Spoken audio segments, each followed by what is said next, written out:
Good morning, everyone, and maybe even afternoon. No, good morning. Welcome, everyone, to Accuracy in America. I am your host, Don Irvine, and joined by my co host, Brian McNichol. Hello, deplorables, dregs, despicables, chumps, Neanderthals, semi-fascists, and of course those dog-faced pony soldiers. That's right.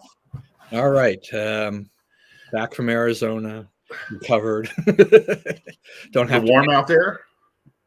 No, Uh, it wasn't, right? It was kind of cool, right? It was actually, yeah, that was the thing about it. It was running 10 to 15 degrees below their normal, and they had some rain that would come in there too. So, the weather was not what it normally should be. One day we went to see a friend of ours up, northern Arizona. I mean, we had to drive through rain. It's like, this is weird for me. Wow, yeah. So, Yeah, last yeah, time I was there, it rained. It rained real hard too, and like the washes all had water in them for briefly. It was yeah. So there's a lot more green around there, for which this old friend of mine said that her fear, she's been living there for 10 plus years now, that it'll cause a problem for wildfire potential, because there's just so much of that there that normally yeah, isn't there. So yeah, vegetation. That's right. They say anyway, if you spit in the desert, something will grow. yeah, The yeah, problem is, and it's like the USDA will not lend you money for agriculture if where you live is below a certain average rainfall, right? So like they can't really get farm loans and stuff.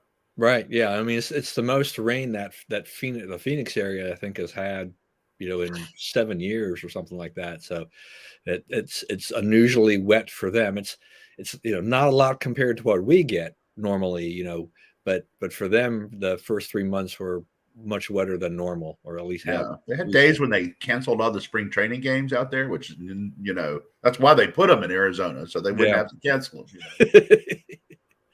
Yeah, spring training, that was great. I need to do this again. Yeah, When and if Spencer's watching again, I'm sure he'll endorse that, as long as he's in Arizona. I'm not gonna If Spencer is not in Arizona, it's gonna be harder to justify flying to Arizona, but right. uh, To watch practice games. to watch them play. All Yeah. right. Well, we've had plenty of news out there. I guess we'll start with the Donald, maybe. Definitely sucking up all the air in the room and the media and everything that. So, former President Donald Trump, indicted, and he pleaded not guilty to 34 felony counts in the court in New York. The DA is Alvin Bragg, and what is going on here, because it doesn't seem that this is something that should have actually happened. Right. It looks like he is trying to cobble two things together to make it look like a third thing happened. And, it's a legal thing. I mean, even like Ruth Marcus is in the Post this morning going, what are we doing here? Right. When you've lost Ruth Marcus, you're out of luck. She's a pretty leftist view of all these things. He's charged with entering payments that ended up getting to Stormy Daniels, who, interestingly enough, both Trump and Stormy Daniels claim that they never actually had an affair. So I don't know why Michael Cohen saw the need to pay him off. It does appear that Michael Cohen did this on his own, right? That he did it on his own. But there's some kind of like the payments are entered in the ledger as something other than payments to a porn star or whatever. So I mean, that's the crime this guy is trying to charge. Right? He's been told to find a crime to fit this guy. Right? Obviously, that's what the Democrats want. They're just going to throw all these little indictments out there that they can't really back. It doesn't matter. Right, just to make him look bad. It's like they impeached him twice just so they could say they impeached him twice, even though they knew both cases they had no hope of prevailing, right? So this is another one where they don't really expect to win, but they're muddying the waters of, it's like you can see like the leftists on Twitter like, well, this is the iconic picture that we'll all remember of Trump. It's like, no, it's not. I mean, this is a quote trumped up criminal prosecution for political, to wipe out the top rival of the Republicans in the 2024 presidential election. The Democrats, I mean, their top rival, you're going and sticking a, you know, I will say, unserious criminal charge on him, right? Yeah, legal scholars across the political spectrum. That's right. Everybody's looking at this and going, why was this where we started trying to try Trump, right? When there were options, you could wait till see what happens in Georgia. There's some other stuff out there, and on the day that Trump had to appear in court, Stormy Daniels was ordered by the Ninth Circuit Court of Appeals to pay him about $125,000. This is over. Trump's thing is over $130,000. So Stormy Daniels now has to pay Trump $125,000 for bringing a frivolous lawsuit against him over this stuff. So it's like when all that gets into the public record, there's not a lot to convict him of here. Yeah, I mean, just on the Stormy Daniels thing, I mean, isn't she already racking up a big legal bill? She'd already lost on other things. I mean, she owes him a ton of money. But, it's like up to $400,000 or $500,000. Right, right. I mean, and she said the other day, "I wish none of this had ever happened." I'm like, I bet you do. Yeah, $500,000. Really bad advice from a very bad lawyer. Right, who is in prison, where he belongs. Yeah, and Bragg, I mean, the thing is, so the charges under New York law are really misdemeanors. They're not felonies. He needs to show intent in order to really make it a felony. And I think that's where everybody's jumping in. The legal scholars, even some in the media, they're like, exactly where is the intent, what was he doing there in 2016? I mean, the base, you can argue about whether or not, this hush money, whether or not they really did it the way they said they're doing it, which is like, Cohen paid the money and then Trump reimbursed them, and it was labeled as legal fees, and it was all kind of covered up that way. But he also broke down these charges in order to make it more dramatic. He could have just consolidate a lot of these things, but he was making like every single thing that was basically the same thing. Just, okay, this check, this check, this check, an additional count. So, it's really blown up way out of proportion. It is just nuts as to how this looks. And, when you said you got Ruth Marcus, okay, you have Mitt Romney, no Trump fan. You have John Bolton, you have these other people that are coming out. I mean, McCabe, they're all like, what's going on here? Right? Yeah. Devoted it cost him his FBI career doing illegal things to get at Trump, right? There's no friend of Trump. And they're all just like, no, this was dumb. So I expect it to be, and it's Trump is obviously, like, he raised when they said they were going to indict him, he raised $4 million in 24 hours. $1 million of that was from people who had never participated in the political process in any way before. So, the way he won in 2016 was he brought a bunch of voters into the process who had never voted for any candidate in any election before, right? Their support, it was like, oh, we should put up DeSantis or whoever, because doesn't have all these charges, he doesn't have all these people out to get him and everything. Well, they will be after DeSantis just as hard if he emerges as the candidate, the nominee. And B, those people, this support does not transfer to DeSantis or any other candidate of either party. These people either vote for Trump or they will not vote at all. So, if you think DeSantis can win, you need to ask yourself, can he win with about 12 to 25% fewer votes than Trump got?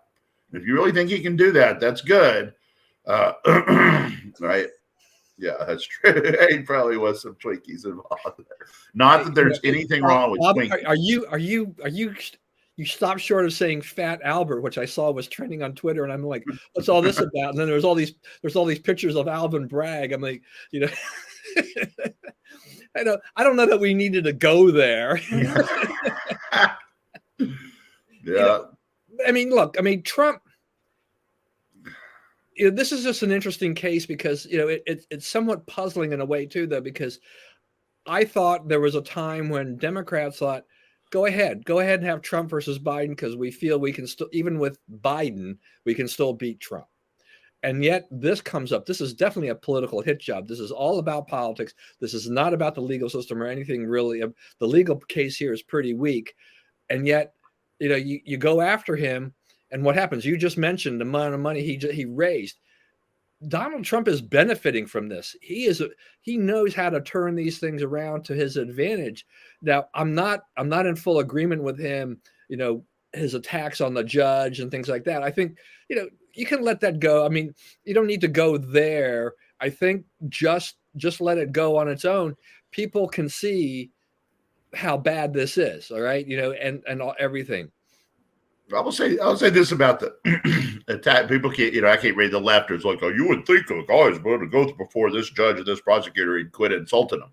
Okay, this judge is a partisan Democrat. The stuff Trump is saying about him is true. He's contributed to Democrats. He's contributed to get Trump funds. So he's directly been involved in spending money to attack Trump politically. Okay, so to me, it's like if I've got my name on those contributions and those contributions are public, I would have to think strong about recusing from this case, because how is it fair to Trump for a judge who has donated money to attack Trump to be his judge, right? That's, there are other judges in New York who have not donated money to these things who could handle this case, right?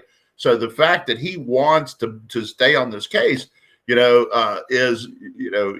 open to these attacks. And Trump is right. I think Trump is absolutely right to make these points. The only way to, Trump should, he should presume this guy is not going to be fair to him, right? If he's a partisan Democrat who's donated to get Trump funds, right?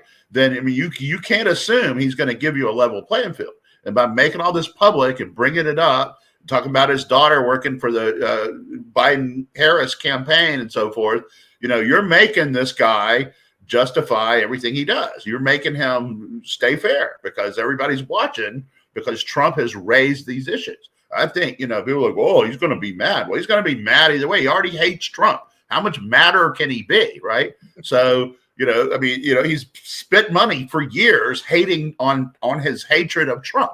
So if he's willing to, write 4-figure checks because you hate a guy so bad, it's unreasonable to expect he's going to give you a fair shake as your judge. Yeah, I don't have a problem, in bringing these things out.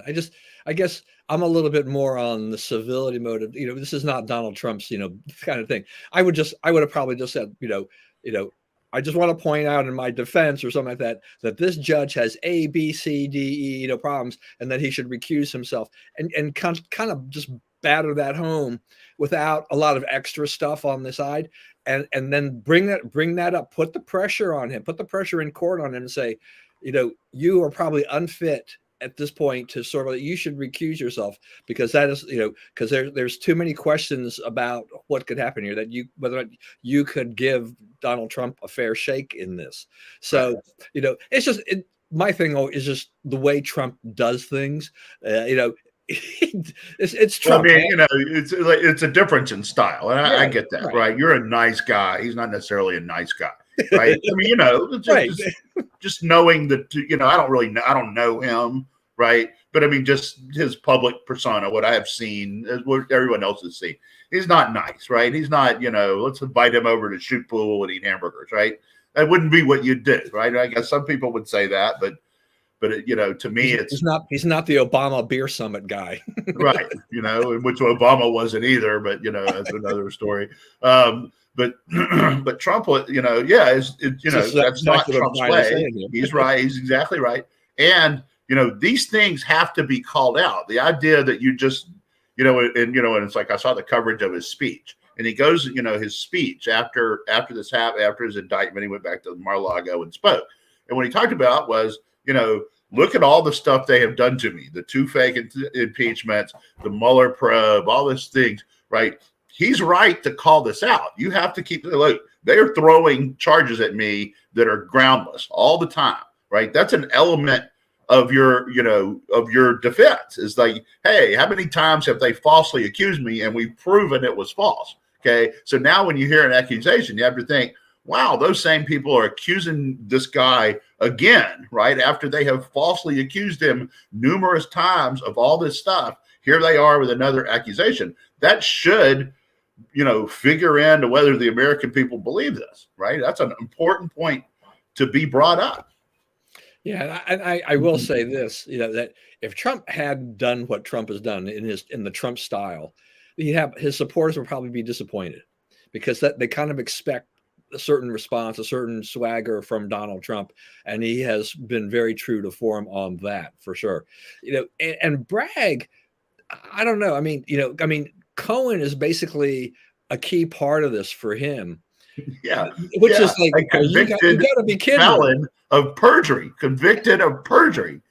Your best witness, your witnesses are a stripper and an attorney in jail for perjury. Good luck. And a guy who's actually complained about the tax evasion issue, saying that, in Fighting Nights, it's like, I have all the records, and I did not evade taxes and stuff like that. He's already got he's got a bone to pick with the judicial system as well about some of the things that are going on there. Yeah. This is not an unimpeachable witness here for them. And so, so that also lends us, this case is just so weak. Now I saw that, I guess they don't expect Trump to come back to court they don't have to do this until what, December or something like that. Yeah. In all likelihood. So, then, now where are we then in December? We will be gearing up if, we are getting ready for Iowa caucuses and primaries and things like that.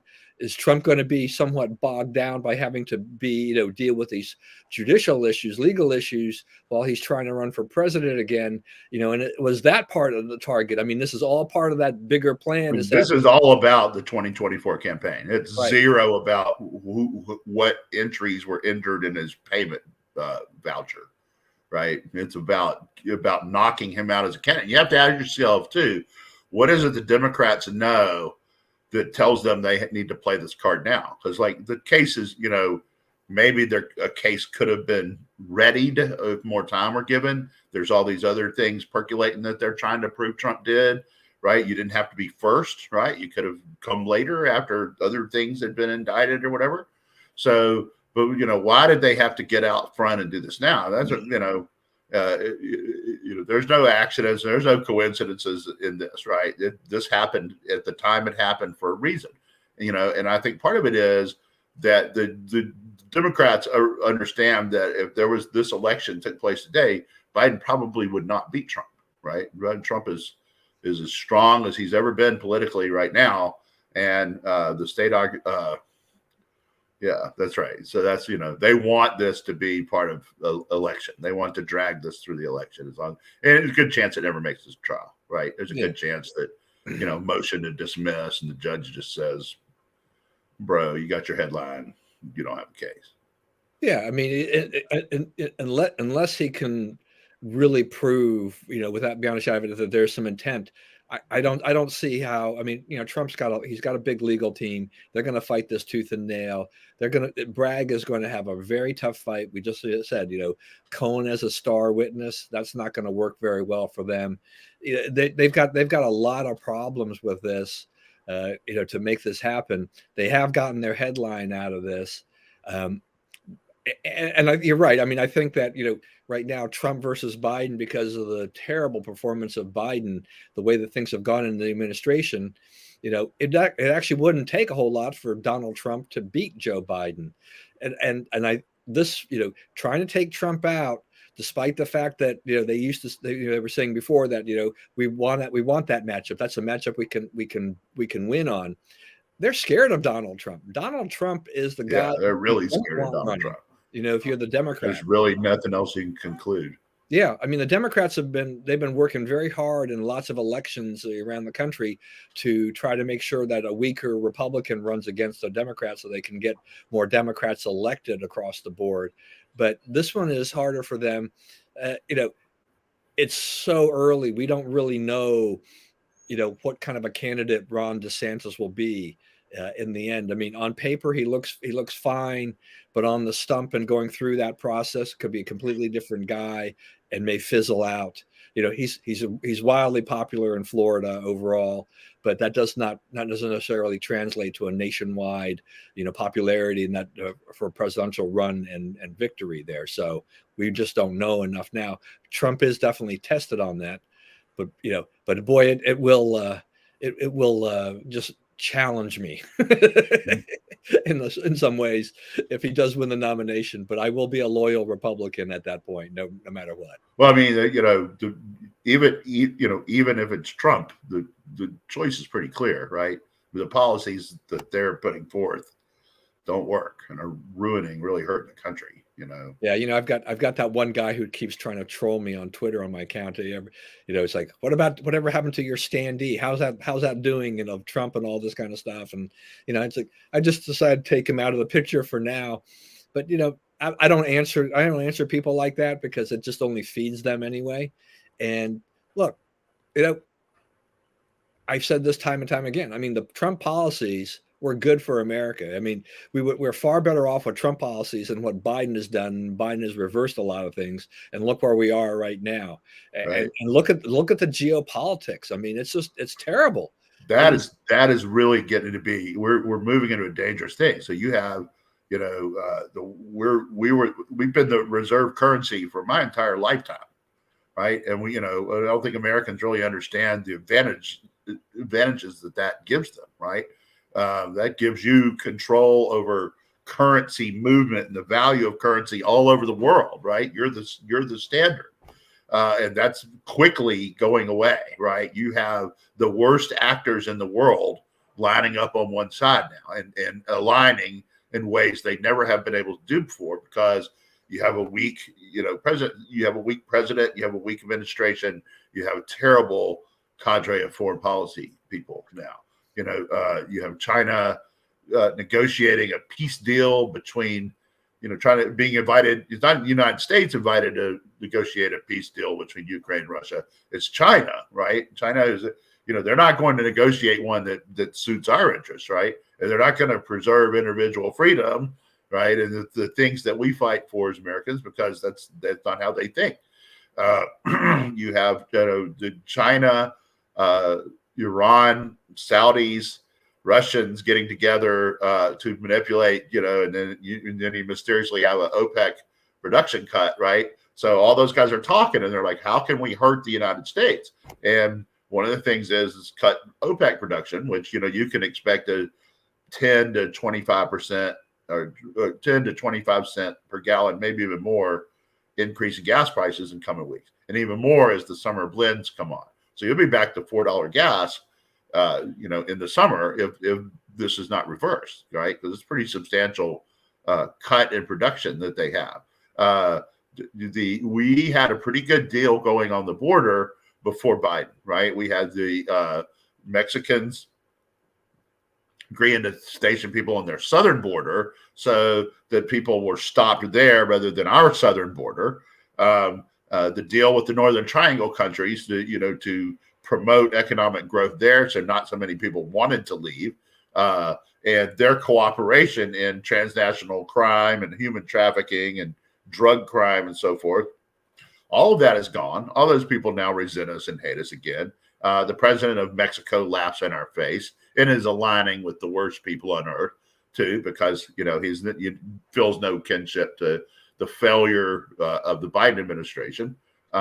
And we're in real trouble here. As Japan, renounced us on oil, right? And Japan's going to break sanctions and buy oil from Russia.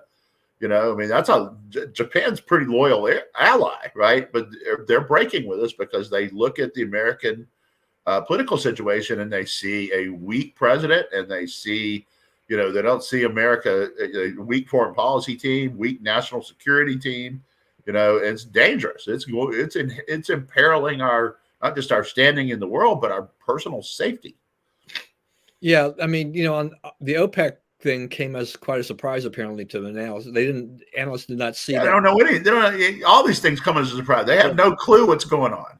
Yeah, I mean, I think a lot of times it's somewhat telegraphed a little bit, but this one came up and kind of caught them off guard. You don't hear Biden lately talking about how good gas prices are, and things like that. They've quieted that because we've been seeing a jump lately. This is Yeah, even before the cut, right? right, Yeah, and Japan, Japan's problem is that they need oil right. and they look around, and they were trying to stay on that $60 per barrel price cap, but they couldn't do it, and they broke ranks, and so they're pretty much extremely reliant on Russian oil. They need other sources now. Because of Biden, the U.S. does not have the capacity to step in there and try to help those guys out and say, okay, look, if you don't do that, we'll send you oil. But Biden has screwed us over so much now. You know, we can't do that kind of stuff. I mean, Right. we're not. We're, We don't even have any in our petroleum reserve anymore. He's spent all right. I mean, that. that's the other thing too. It's like, so gas prices go up. What's Biden going to do? He's going to try to deplete the reserves even more. There's not much left by comparison because Yeah, he's like already released 22%. them. So we're behind the eight ball here. We're really struggling with things. Yeah, we're in big trouble on that's a significant problem. Yeah. Yeah, I mean, and Saudi Arabia basically is saying they're just kind of like, who cares about the U.S. at this point, right? I mean, they're interested in their interests, and it's whoever will help them will be that. And I think they're looking at the U.S. and they're not seeing that there's as much advantage as there used to be as staying with us. So they want higher oil prices. They have a very ambitious program. They want to fund all kinds of things. And so they're not going to be an ally in that regard for us at all. And everyone laughed at Trump when he went to Davos and he went to the UN and he said, yeah, yeah. Should put that up too. He went to the UN and he said, we're going to act on behalf of the United States. We're going to put the United States interests first, and you should put the interest of your country first, right? That's what they do, right? They're not thinking about alliances with 100 countries and all this stuff. They're thinking about what helps us, right? And if we all work for what helps us, then there will be times, well, okay, here's a thing that it would help you and help us. Let's make a deal and help each other, right? People need to sell oil. People who have oil need to sell it. So people who need to buy it, they're helping you by being your customer, right? So, but we're into like oil is bad. We're changing to wind and solar, and we're not even producing enough for ourselves. We're going to have to buy it on the spot market because these people decided that energy independence was something to be punted away. In fact, to be ashamed of having, right? That's the thing about it is like, we got ashamed of that concept. Oh, we have oil and gas, all we need. That's bad. No, that's not bad. That was a huge geopolitical. That's part of why these guys, they all wanted rid of Trump, was because, we had done things that made us independent of their pressure, right? We had done things that set us apart from that pressure. And, they didn't like that, right? We weren't under their thumb. Yeah. I mean, it's just watching the whole Biden energy policy it's been tragic. I mean, they approved, what was it? Is it Willow? Yeah. Willow Project in Alaska. But it's going to take, this is not an immediate effect kind of a thing. It won't help us right now. It'll help us down the line. And even then it was still a reduced, in nature in terms of what they had originally wanted to do. But so they approved, but they approved Willow, right? They turned down Pebble, which is copper and all these rare earth minerals, right? Which it's right. It's the same. You're in the Alaskan wilderness. Oh, it's too polluting. Well, Willow's not too polluting, but Pebble is, right? And Pebble, you want to electrify everything. These are the components of batteries and electrification. You're saying, it's too dirty. We're not going to touch that. So they're putting us in to bad spots. They're putting us into vulnerable spots where we cannot power ourselves. That's like, they lied about the gas stoves, right? We came across a thing. Oh, we don't really want to get your gas stove. You guys are so silly. They're trying to do the gas stoves, right? They're trying to have no more gas appliances. Now, what does that mean? Okay. That means that, they can squelch down your electricity, right? They can cut you off essentially. You can't cook. I mean, you don't want things. You want diverse sourcing for stuff like this, so that not everybody's out. But that's not what they want. They want us dependent. They want us needing them, having to beg them for sustenance. Yeah, and we're seeing this. I think we're seeing jurisdiction after jurisdiction saying we're banning gas, not just gas, just gas in general, natural gas into apartment buildings and other future other buildings. This is the without a solution. Extremely unwise, Yeah. extremely short-sighted. Well, how many stories have we read about the strain on our electrical grid already? And now Right. they're basically saying we're going to when we can diversify our energy sources, and now you're saying, okay, we're going to switch to electricity only, for these places without a real solution on how to bring more electricity, unless they're going to do it by wind and solar, which are not, very, you just don't know, when They're you're not going to get enough wind. scalable. They're not. Yeah, You can't. you can't. You can't power the U.S. Yeah, on that stuff. so we're going to build all these buildings, which automatically means we're going to have enough wind, enough solar to go ahead and do this. It doesn't work like that. Right. And you don't have the components for the to make the solar or the windmills either. Yeah. Right. That's right. That's what they do.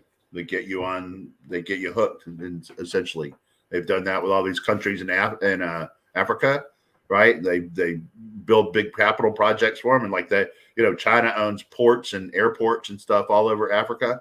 They did that with Afghanistan, right? They went in and made deals to buy. They didn't give them loans, right? They made deals to buy stuff, so they became the biggest customer for everything of value Afghanistan has, which is a lot of rare earth minerals and stuff like that too.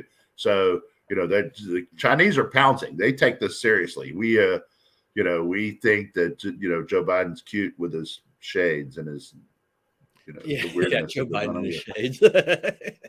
Well, even this whole thing that's popped up too about the cranes in the ports, right? Yeah. They're wondering about those because there's Chinese made Chinese software. It's like, are they, does this mean that Chinese are able to monitor our port activity and transmit that information back? That's kind of a big question mark as to this. I mean, how much do you trust the Chinese, on this? It's in this world, I would highly question anything the Chinese do. Right. Yeah, me too. Yeah. So that's, and yet, I mean, of course, they're always going to deny there's anything going there, but, our administration is not, they're just not willing to do what it takes to do that. And so we see these things happening, over the world, around the world. Look, what is it, South Korea? I mean, they're doing more military exercises and other things like this, because North Korea is rattling the cage a lot more than they were before. You mentioned before. I mean, this whole rush. I mean, Putin and Xi. I guess they're going to meet. There's going to strengthen whatever their ties on this. They've been bringing this whole thing I've talked about here about Tehran. So we're seeing a very different setup going here geopolitically than we did under Trump. And Right. this is not in our favor at all. Right. No one fears us or respects us at all on the world stage. Our allies, our adversaries, none of them. They don't take us seriously. And why should you take us seriously when you have, cross dressers and woke, clowns, and Jennifer Granholm is your energy secretary. That's her quote. Right. I got an electric car. I don't need a gas station. Doesn't matter to me what gas costs. Like, lady, So, I mean, it's all these kind of things, and they don't care, right? And they, the Secretary of Transportation, he's completely incompetent. He has no idea what he's doing, right? Education, Interior, she's really scary. She doesn't even know what her own department's doing, right? That's the one. That one really scares me, because Interior can do a lot of damage, especially west of the Mississippi, right? They can really bring commerce to a halt. You see them, they're pushing the waters of the U.S. rule. They're trying to get that finalized again, which would be, that's like regulating stock ponds and stuff. That's ridiculous, right? It's laughable It would be laughable in a normal government, but these guys are not normal. She has no plan to approve any additional offshore drilling, any at all. If you discovered 100 zillion barrels off the coast of in the Gulf of Mexico, we wouldn't be able to do it because our Department of Interior refuses to make a plan, right? And she's grossly, she is, Deb Haaland is her name, and she is manifestly incompetent. The military leaders, the guy, said the other day, they did a good job getting out of Afghanistan. We saw the people hanging on the planes, and we saw what happened now. They said that the army would hold for 90 days. It didn't hold for 90 hours, right? They're just right out, just failure after failure after failure of people. Blinken, Mayorkas, those guys, how do they keep a job? They cannot do the ones they have. Yeah, no, that's very, very true. Let's move on. We talk a little bit about what happened in the elections yesterday. Wisconsin Supreme Court race. The liberal who won is Janet Protasiewicz, 57% of the vote, beat Kelly. She had a ton of money. I mean, the $8 million from the Democrats for a nonpartisan race. Right. I mean, right. Quote, nonpartisan race. I mean, Kelly, we knew that Kelly, we knew was a conservative Republican, but he didn't make a huge point of a lot of things. I think he was trying to say, look, I'm a judge, I want to be a judge. There's a law I need to follow, this. Protasiewicz, her thing was, she made a big deal about, abortion rights and all these things, the map, congressional maps and things like that. So you knew right off the bat, where she was going. Elect me and I'll overturn these things. Yeah. I've prejudged these cases. It's all good. Right. Yeah. Exactly what we need, in a race like that. So just kind of, it's too bad, with regard to that. But yeah, so the worst is yet to come in Wisconsin for this. Yeah, and she's full on let all the criminals out of jail. She's a full hardcore leftist, and so you're going to vote for these people, you get what you deserve. Same with Chicago, right? Chicago, Brandon Johnson beat Valles for mayor, 51-49. Brandon Johnson, he's backed by Bernie Sanders and the "don't lock anybody up" crowd and defund the police and. The teachers unions all behind him. Yeah, he's a lobbyist. His job is a lobbyist for the teachers union. So, we used to talk about I have people in my family, alcoholics, right? And so one of the things they tell you is they're not going to get help. They're not going to do anything to help themselves until they hit rock bottom. And what is rock bottom? Well, they will define it, right? They're the ones who have to see that it's rock bottom. You can say, hey, you're sleeping in a puddle on the curb, right? And that's not rock bottom. No, that's not rock bottom. It's up to them to figure out what rock bottom is. And so, Chicago, they haven't seen it yet. They have, would they have 800 people shot to death yet last year, 800 murders or something? They hadn't got to rock bottom. So until you're completely ruinous and you can't take it anymore, you keep electing these people and you're going to keep getting worse. Yeah, not far enough left. Yeah. Well, yeah. In a sense, that's true. The left was very disappointed with her, right? So that's why they got rid of her during the primary. She disappointed them. She didn't come through enough for them, so they put this guy. Now, it was a close race in terms of percentage terms. Valles, he had the backing of the police union. And he was also associated with he had been the Chicago superintendent or school superintendent. He had done something with the schools before. So here's a guy that I think it's unfortunate that he didn't win, because I think he would have tried to figure out how do we right the crime situation in Chicago and also the school situation, which has been a mess. So there's two things that he could have probably fixed that aren't going to get fixed because not interested. More of same. We're good. We're doing fine. We don't need to change. Yeah. So as you say, you've always said elections have consequences, and these two cases here in Wisconsin, Chicago are definitely show examples of this. Is that the people will pay a steep price for this move, like this. They had an opportunity to do something else, and they chose otherwise. But it does.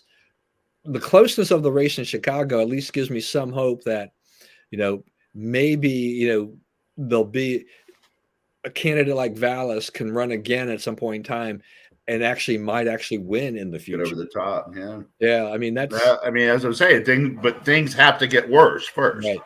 Right. Yeah. And they will. It's leftist policy doesn't work. So it will get worse, but then you have to endure worse, right? And you have to have that candidate stand up, and things got to work out on a lot of levels. The thing about the other thing though you got to think about is really in the case of Kelly more than the Chicago is why did that happen? Why did he because he got thumped, right? He got beat bad. Yeah. So what happened there? Is there a message thing we need to fix? I am content to lose a few elections over abortion, right? I think we've got the court decision right. I think states can start moving to clean it up and stop killing babies. Eggs get broken along the way. I can live with that.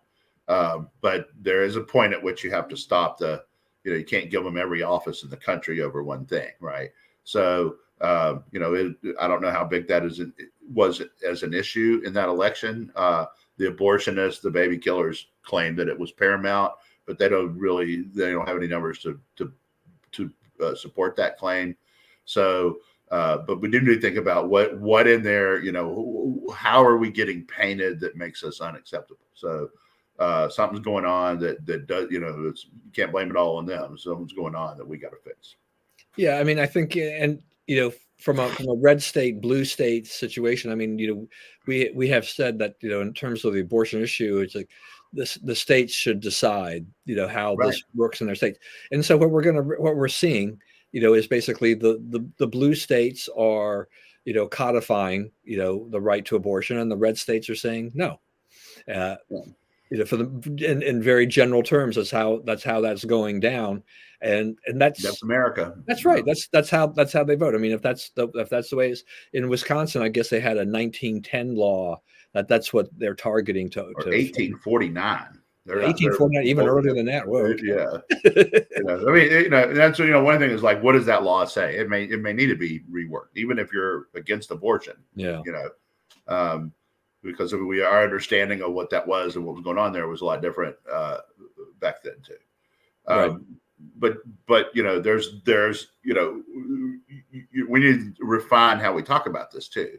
Like, for instance, the thing to point out is like, we're not really trying to put moms in jail. We will put doctors in jail, right? Because I mean, the mom has to have someone to go to, and you're gonna have to speak on the exceptions. You say, well, we put in these things about the exceptions, life of the mother and so forth. You're talking about, less than 1 in a million births that you're really choosing between the baby and the mother, right? So, we'll choose the mother if that's what y'all want. The family should decide that, right? Family should make that decision which one they want to save.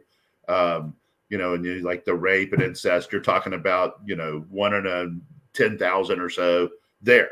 Right. Okay. We want to talk about that. Then we can talk about it. I don't really see why, the baby needs to die because of the means of conception, but others do. But, we can meet on a political playing field and we can figure out something that works for everyone. But we need to talk about, meeting and talking and working something out, that reflects what the community really thinks. Yeah. I mean, is there anything wrong with someone who, wants an abortion in a state that doesn't allow it for them to go ahead and go to another state, and see, I don't think so. I think, I wish no one would ever want an abortion or get an abortion. I agree with that. But I think I believe it is proper for the state to say you cannot mail abortion pills into our state, that's illegal, right? Because that's like sending, weed or coke or whatever into a state. It's an illegal thing. You're not allowed to have it. You shouldn't allow it to be mailed in either. But if you, what you're talking about, yeah, I could see, to me, that seems like a thing to work on. Yeah, I'm only saying this mainly because what drives me crazy right now in a lot of these cases is just how the media will focus on they'll find somebody who just weeps. It's like, I have to have an abortion, or I want an abortion, but I can't get it because my state outlaws it. Well, there are other states that allow that. If you want to go to another state, I mean, your individual choice. I mean, you could go ahead and do this, but it just seems that the media, as part of this, is like they want to create this atmosphere. It's like they want to put pressure on politicians to say, what you've done is wrong. You need to allow these people to have this. No, you don't. No, you don't. We got elected too, right? The guys who voted those laws, they won elections too. Their votes for those laws reflect the will of their constituents too. Okay. But the places where that's not the case, we don't, interstate commerce, right? If you go over to, New York and get Coke, right? Then, New York can deal with your Coke problem, right? Virginia would not have any kind of say over, or Maryland or wherever, over your activities in New York. So, we interstate commerce, we let people travel across state lines and do stuff, and we should do with this.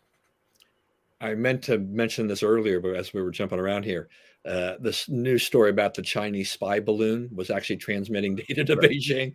Yeah. Oops. Who's surprised by that one? Stock value 0 on that one, right? Of course it was.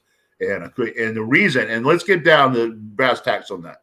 The reason the Biden administration did not shoot that balloon down is not because, not what they said. Oh, we're observing it and seeing what it can do, and we don't think it has capabilities. It doesn't seem to be driving itself. It totally was driving figure eights over the sites to make sure it got the right photos. So it definitely was being driven by someone.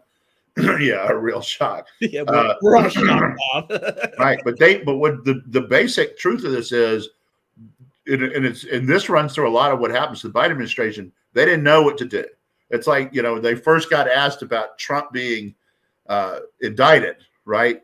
They didn't know what to say, right? Oh, they're so smart. They said nothing. Wow, look at how smart and disciplined they are. They said nothing. They had not thought up what to say, right? And it's the same as this.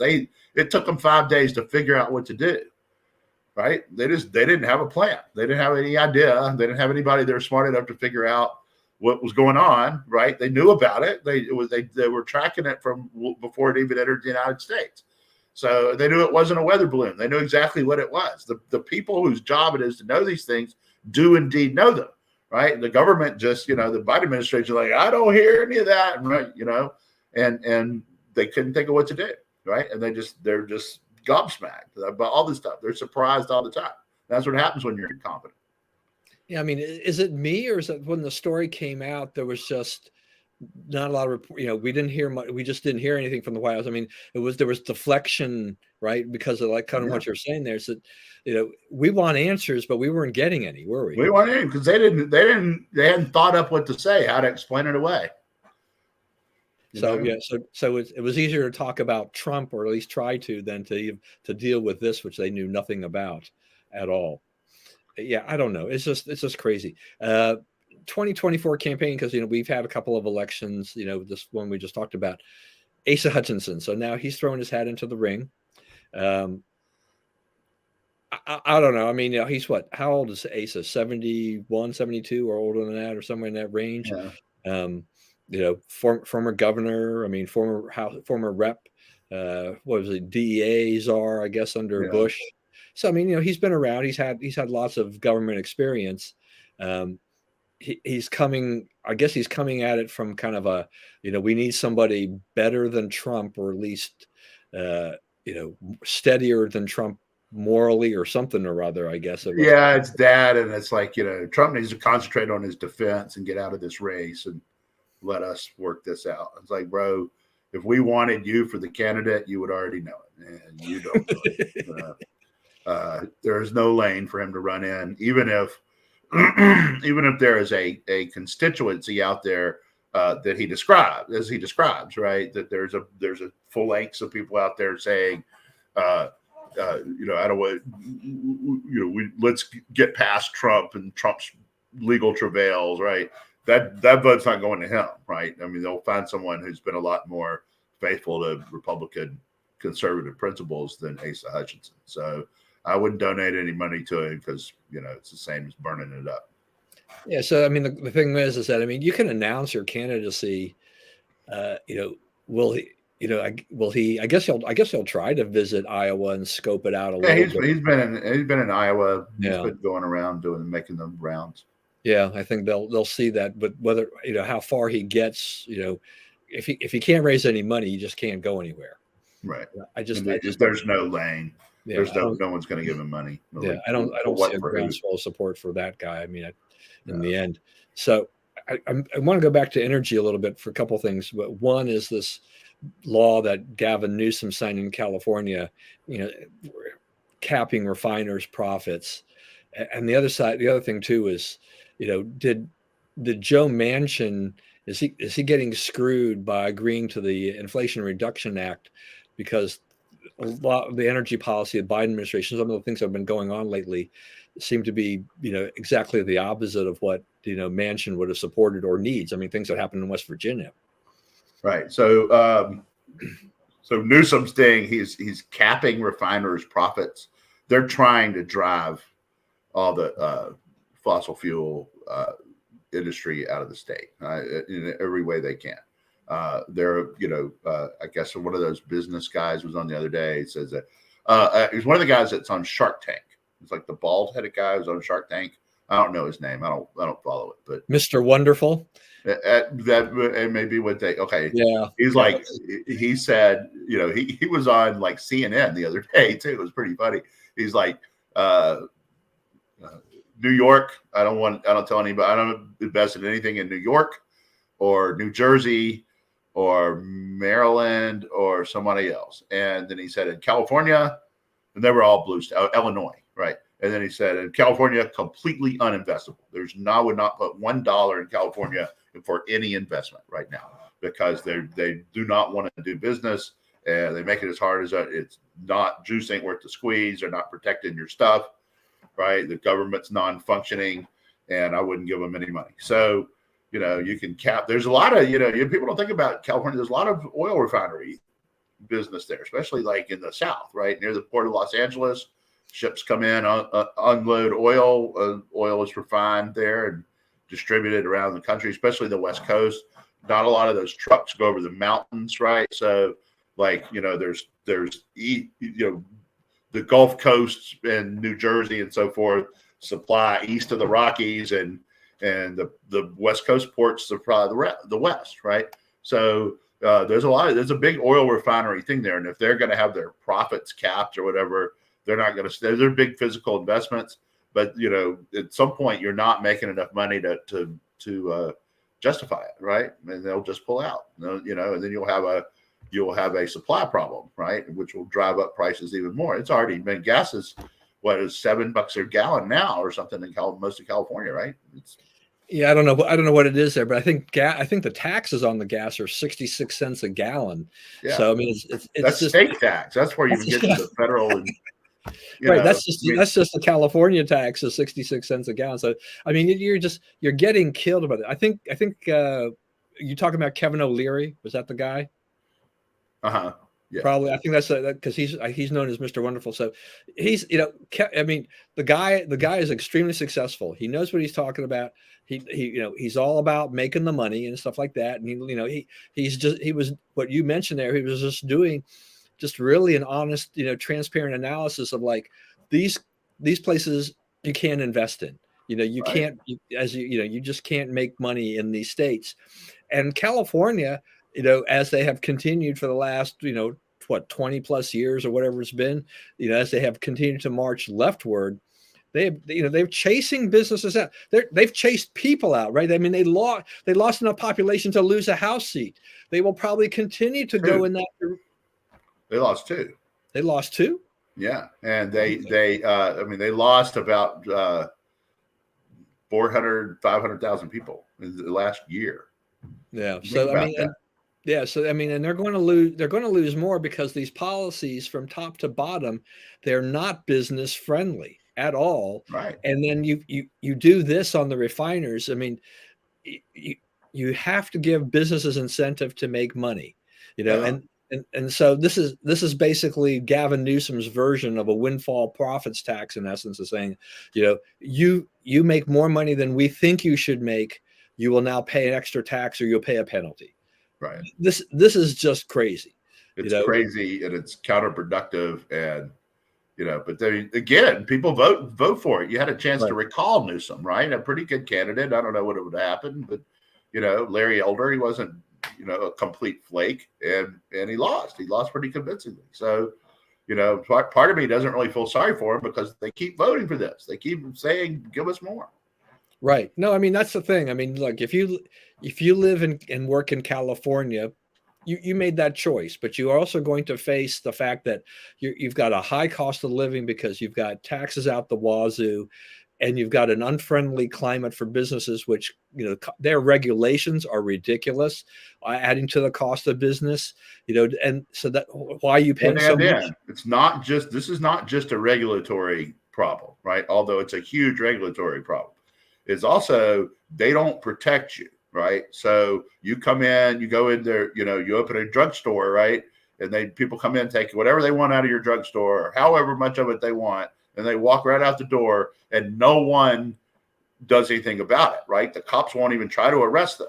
So there's no incentive for the people not to steal whatever they want from the store. So why would you operate a store in that climate? And that's what's happened in San Francisco. Like Walgreens, a pretty darn liberal corporation, has already said, we're not doing any more business in San Francisco because they won't protect us, right? That's government's job, is to protect property. You protect yourself. That's what the Second Amendment is for, right? The government protects property. That's what it's supposed to do. And if they're not going to do that, they have prized the thieves over the storekeepers, then you're going to lose out. The storekeeper can't stay open under those circumstances. All right, we've got to wrap it up real quick. Give us your final rundown here. So, my big thing is this, okay, that you have on the list. My beloved LSU Tigers won the women's national basketball championship on Sunday. Hail Kim Mulkey. Yes, indeed. So, there's some good ones. All the boo Joe Biden. So Joe Biden, right, goes to the game, and she is so impressed with the level of play. And there's this incident after where the LSU player goes up to the Iowa player and puts a ring finger in her, as we're about to get the ring. The Iowa player had done this in 2 previous games that she won. So no one talks about that because, LSU, they were bad and Iowa is good, and we all know why. And it sort of tarnished it and whatever. But now, so Jill is like, well, we'll just invite them both to the White House. And if I was LSU, I would tell them, sprinkles are for winners, man. Right? You can either do this correctly or we're not taking part, right? And they shouldn't take part. And I think if Iowa needs to get her out of this and say, yes, we really can't make it, so y'all have fun, right?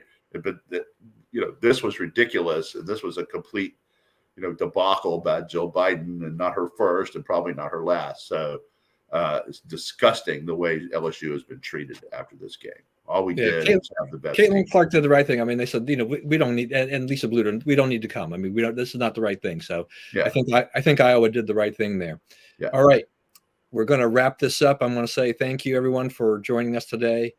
Please, as always, stay safe and stay well. Remember, we live in the greatest country in the world. Do not let anyone tell you otherwise. And as always, God bless America, and we will see you again next week.